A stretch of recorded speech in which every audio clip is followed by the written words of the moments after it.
Hello students, in this session we will be studying about requirements engineering. These are the topics that we are going to study in this particular chapter. First, let us understand what is the meaning of requirements engineering. Requirements engineering is nothing but a process of establishing the services that the customer requires from a system and the constraints under which it operates and it is developed.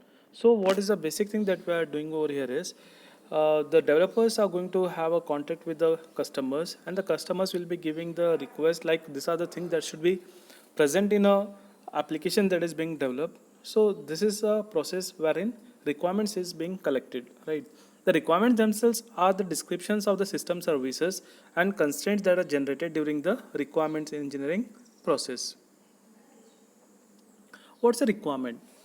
Requirement, it is nothing but it may range from a high level abstract statement of a service or of a system constraint to a detailed mathematical functional specification. So whatever the requirement that we are going to collect, it might be in terms of high level abstract statement, or it might be in terms of mathematical statements wherein what has to be done and all these things is nothing but a requirement collection, right?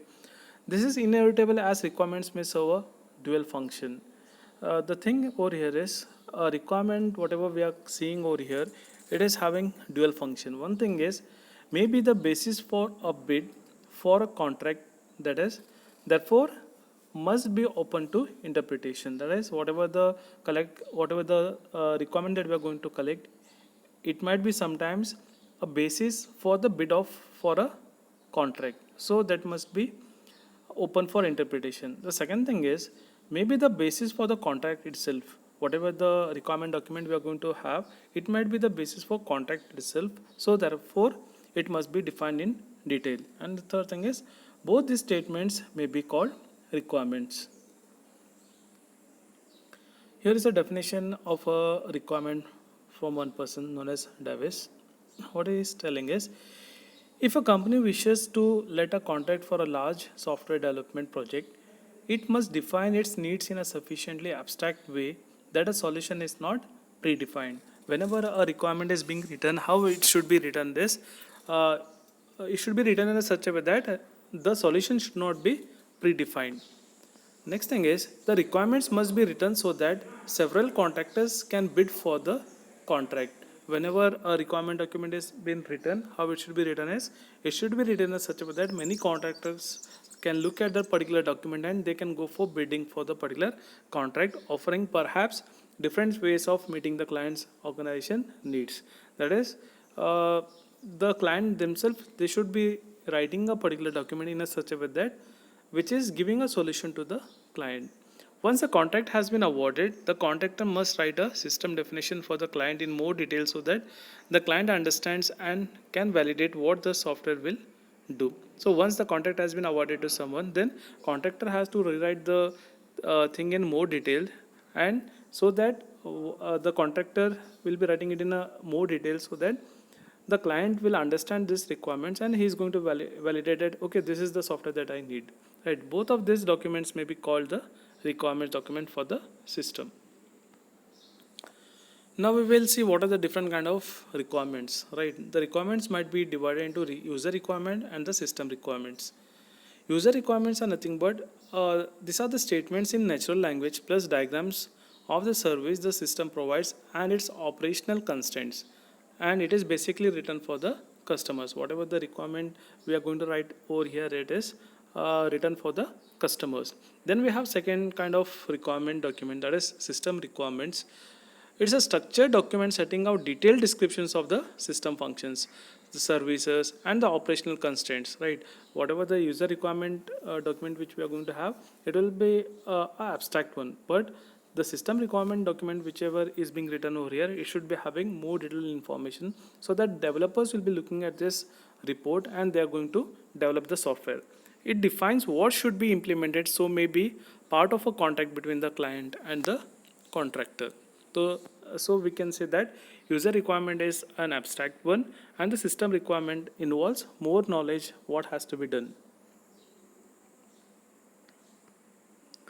Now we will see by considering mental health care patient management system, we will differentiate between user requirement document and the system requirement document, right? How they are differing from the things.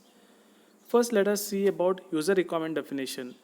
The MHC PMS, that is nothing but mental health care patient management system, shall generate monthly management report showing the cost of drugs prescribed by each clinic during that month. So this is a general thing which is written by the developer, right? Or they'll be writing what this particular application will be doing, right? So it's a general statement.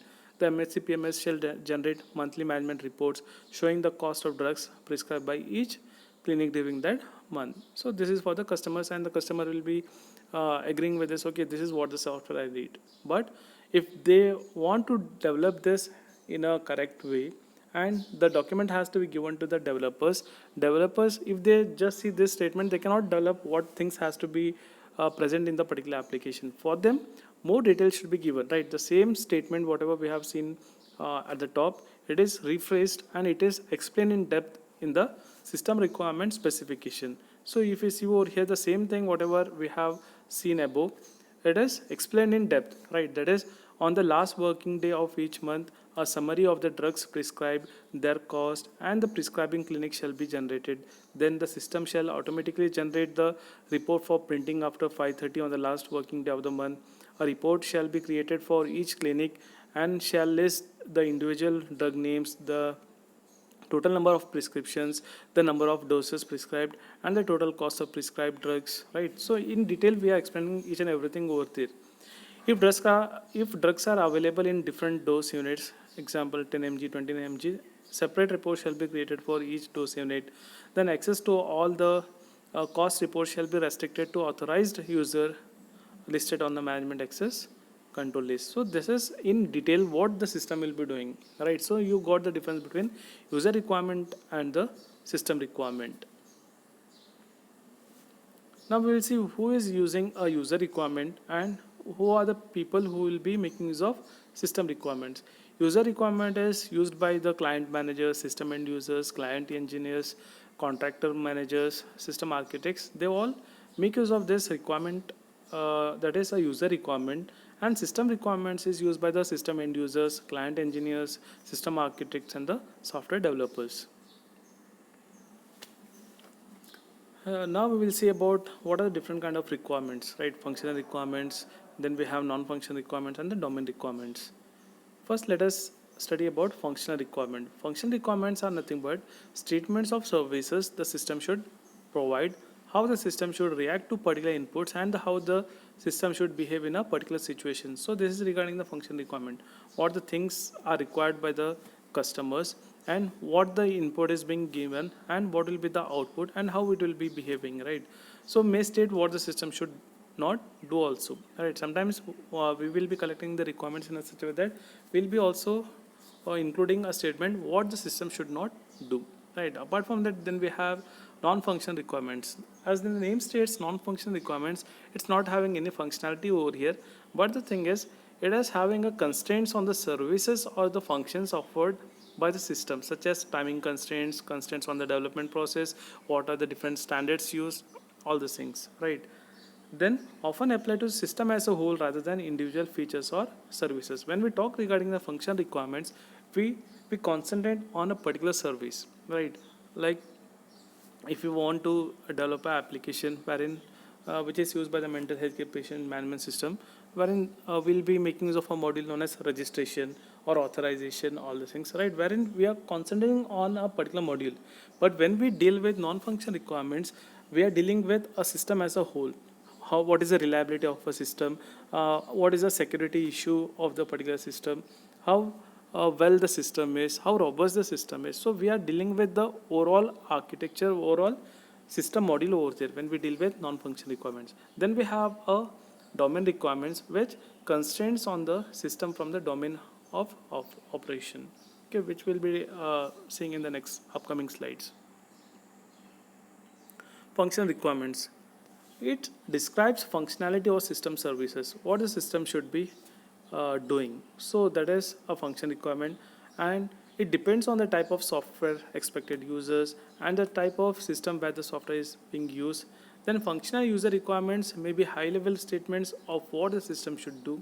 Then functional system requirements should describe the system service in details, right? Sometimes we have to deal in detail, and sometimes it can be a abstract statement. Whenever we are going to collect the functional requirements, the document that is being prepared, it will involve sometimes high-level statements, or sometimes we need to go in depth regarding what the services have to be provided by the application that we are building. Now we will see about a function requirement for the MHC PMS, right? That is Mental Health Care Patient Management System. A user shall be able to search the appointment list for all the clinics, right? This is the requirement we are giving to the developers, right? Whenever a user is searching for someone's name, it should search the appointment list for all the clinics. Then the system shall generate each day for each clinic a list of patients who are expected to attend appointments that day. So this is another one functionality that is required by the customer. Then each staff member using the system shall be uniquely identified by his or her 8-digit employee number, right? For each staff, we should be providing a 8-digit number, so that when they are logging into the system, they should provide this 8-digit employee number, and then only they should be able to log into the system. So this is regarding the functional requirement for the MHC PMS. There is a problem, that is requirements in precision. What happens if we don't collect the requirement in a proper way, or if the person who is responsible for collection of the requirement, if he is not collecting the requirement in the proper way, what problems are going to arise? We will see in this example, right? Problems arise when requirements are not precisely stated. When the customer is not telling the requirement properly, it will be misinterpreted by the requirement collector, and he will be writing the requirement document in a such a way that whatever he has understand according to his knowledge, he'll be writing the things, right? So yeah, there might be problem with again ambiguous statements also. Ambiguous requirements may be interpreted in different ways by developers and the users. You consider an example of searching, right? In the previous slide, we had seen first requirement, right? What was that? A user shall be able to search the appointment list for all clinics, right? This was the statement given by the customer. We have to develop an application in such a way that they should be able to search for the user in a appointment list for all the clinics. This might be misinterpreted, or it might be ambiguous statement over here, right? Consider the term search in this requirement 1. User intention was what? The customer, whatever he has stated, the search, his intention was search for a patient name across all appointments in all clinics, right? That was the intention of the user. But the developer, how he interpreted the thing is search for a patient name in a individual clinic, right? User chooses clinic, then search, right? This is how the developer has interpreted. User has given a requirement in such a way that when a particular name is being searched, it should be searched in all the clinics. But the developer, what he did is he is understanding that okay, the user will be choosing a particular clinic, then he is going to choose. So this is the kind of ambiguous statement. So requirements are to be collected very correctly. Requirement completeness and consistency. Whenever we are going to collect the requirement should be collected in a such a way that it should be complete and it should be consistent one. In principle, requirements should be both complete and consistent. Complete means they should include description of all the facilities required, and the consistent means there should be no conflicts or contradictions in the descriptions of the system facilities, right? But the problem is in practice we cannot achieve both the things, right? It is impossible to produce a complete and consistent requirement document at the same time, so that's a problem. Then we will see about non-functional requirements. Non-functional requirements are the things, right, wherein this defines system properties and constraints. Example, reliability, response time, storage requirements, right? These are an example of your non-functional requirements. And constraints are IO device capability, system representation. So these are all considered as the non-functional requirements.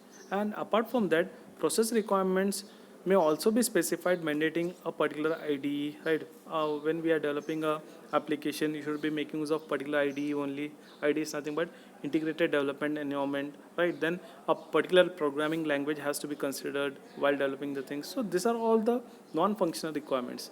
Non-functional requirements may be more critical than the functional requirements. How they are important is, if we miss a particular non-functional requirement, that is safety or security something, then if you consider banking software, you have given a lot of functionalities to that.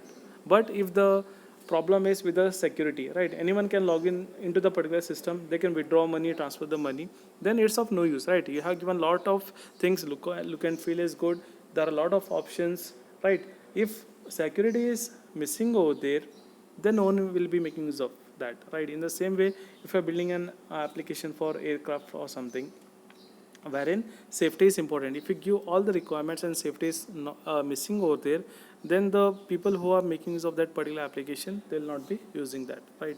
So that's the importance of a non-functional requirement over the functional requirement. Here we can see the different types of non-functional requirements. Non-functional requirements are categorized into product requirements, organizational requirements, and the external requirements. And these product requirements, again, they are split into usability requirements, efficiency requirements, dependability requirements, and the security requirements. Usability requirements are nothing but it should be easily usable by the people who are making use of this particular application. Efficiency requirement is again divided into performance requirement and the space requirements. Performance requirement is nothing but like whatever the application we are using over there, it should be it should be having less response time. Within a few seconds, answers have to be given to the particular user who is requesting for. Then regarding the space requirement, if you're building an application, if it is of in terms of GBs and all, then it will be very problem. It will be creating a problem when we try to save it on a memory device which is having less capacity. So this is regarding the efficiency. Efficiency involves two things: performance should be good, and space, whatever is being used by this particular application, should be less. Then regarding the dependability requirements, whatever the application we have developed, it should be built in a such a way that many people should be dependent on that, right? Then only it will be getting its value. Then we have security requirement. The security issue should be considered when we are dealing with the product. Then we have organizational requirements. Organization have their own requirements like environmental requirements, in what environment the application is being developed, and operational requirements, in which environment a particular application will be working on. Then development requirements, what are the things that should be considered during the development. This is regarding the development requirements. Then we have external requirements.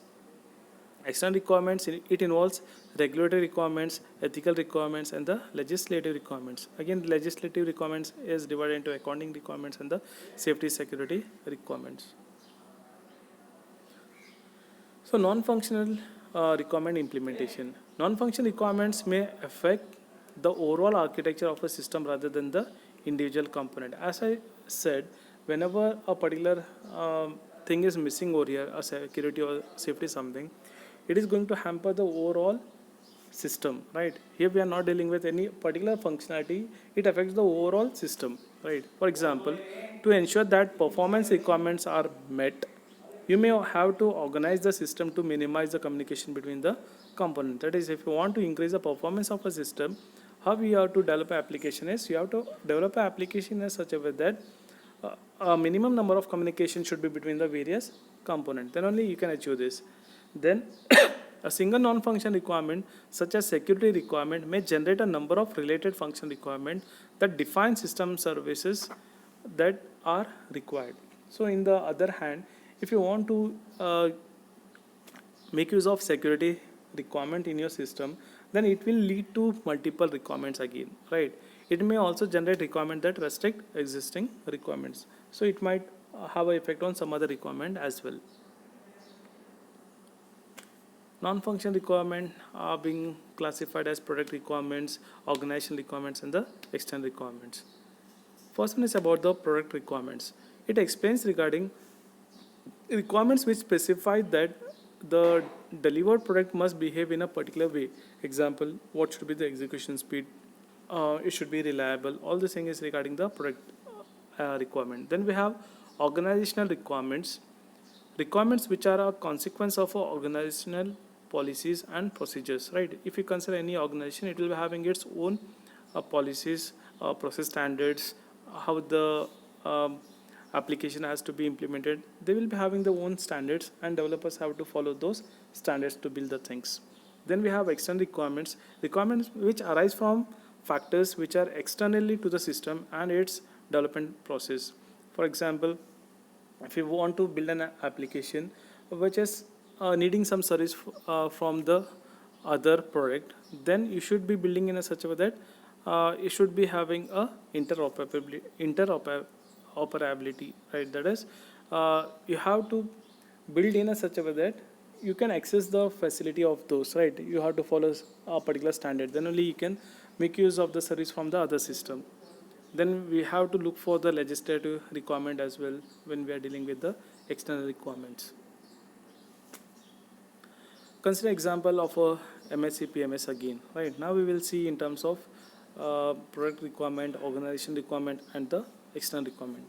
Product requirement of MSc PMS is the MSc PMS shall be available to all clinics during normal working hours, right?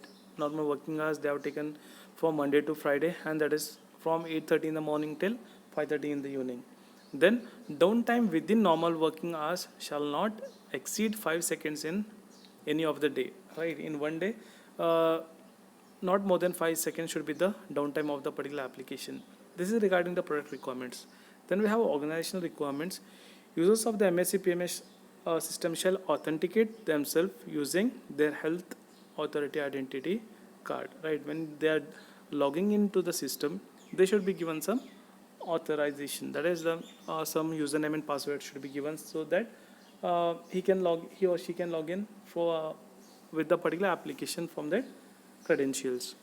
Then regarding the external requirements, the system shall implement patient privacy provisions as set out in HSTAN 03/2006 PRIP, that is privacy, right? There will be some standard. Whatever the information of the various patients we are going to store in the database, that should be kept secret, right? That should not be revealed to anyone else. So that is regarding the privacy policy, so which is an external requirement.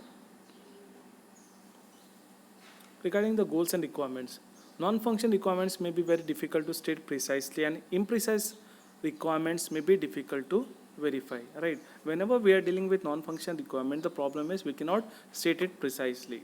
For example, a general goal is a general intention of the user, such as ease of use, right? Whenever a customer comes and he tells to develop something, first thing he will be telling is it should be very easily usable, right? Anyone can make use of this particular application. So what is the ease of that? How we can define what, like, how much easy it should be for the person to use, right? So it is very difficult to tell the requirement in such scenario. Verifiable non-function requirement, a statement using some measures that can be objectively tested. Whenever a non-functional requirement is being stated, it should be stated in a such a way that it should be verified during the validation phase.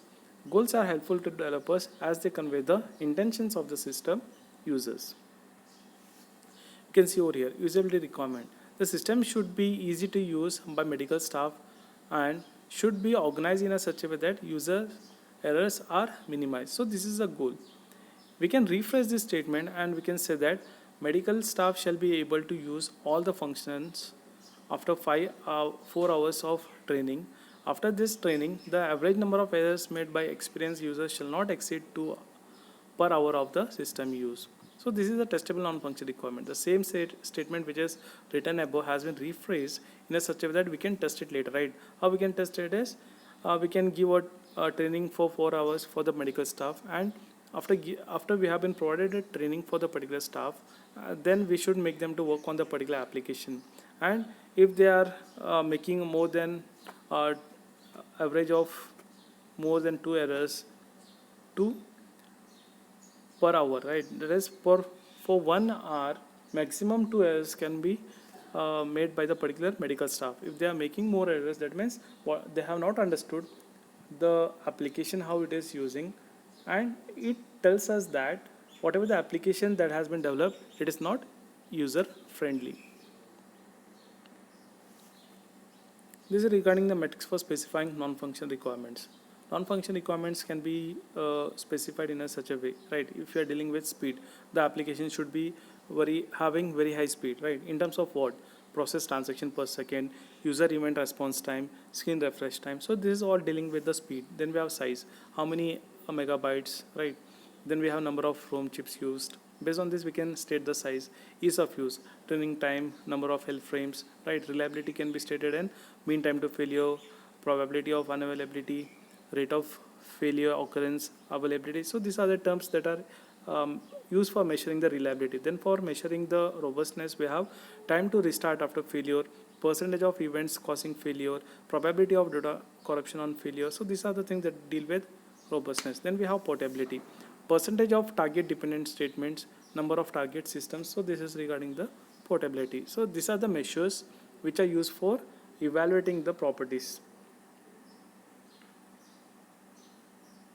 Then regarding the domain requirements, the system's operational domain impose requirements on the system. For example, a train control system has to take into account the braking characteristics in different weather conditions. Okay, if you are developing an application wherein which is used for controlling a train, right? And this depends on the different weather, right? During the rainy season, the weather condition is different, and when we are applying the brake, the same brake will not be applying as we have used it in a summer season, right? During the winter season, again, the weather condition will be different. Whatever the braking condition we are going to consider, it will be differing over there. Then domain requirements be new function requirements, constraints on existing user, or define specific computations. If domain requirements are not satisfied, then what happens is the system may be unworkable. So domain requirement has its own role. Consider a train production system, right? This is a domain requirement for a train production system. Here we have used one formula. The deceleration of the train shall be computed as d train is equal to d control plus d gradient, where d gradient is given by 9.81 milliseconds square, right?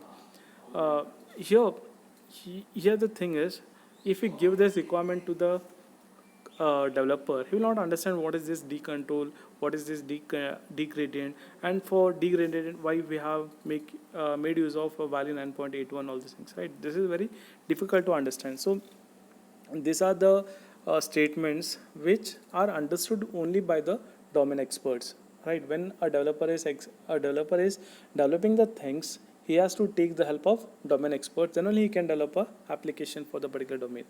It is difficult for a non-specialist to understand the implications of this and how it interacts with other requirements. There are problems regarding the domain requirement. The first one is regarding the understandability. Requirements are expressed in a language of the application domain, right? Whenever a particular person is giving a requirement, what he will do is he will be giving a requirement in a such a way that whatever he has understood, according to that only he will be giving the requirement, right?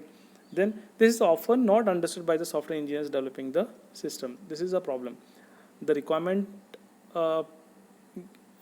whenever a software engineer is going to collect a requirement, the requirements will be given, or it will be stated in a such a way that it will be explained in a such a way that which is understood by the client who is giving the requirement, right? Because in his domain knowledge only he will be giving the things, right? Which is not understood by the software engineers. Implicitness. Domain specialists understand the area so well that they do not think of making the domain requirements explicit. Right? While giving the requirement, what happens is sometimes a person who is stating a requirement, he'll be thinking that okay, this is easy thing which will be understood by the developer, so he'll not code the things, he will not have a stress on that, right? So this is the problem of implicitness. Okay, now we have concluded about what do you mean by requirements, right? And what are the different kind of requirements, like functional requirement, non-functional requirement, and the domain requirement. Thank you. ಇದು one.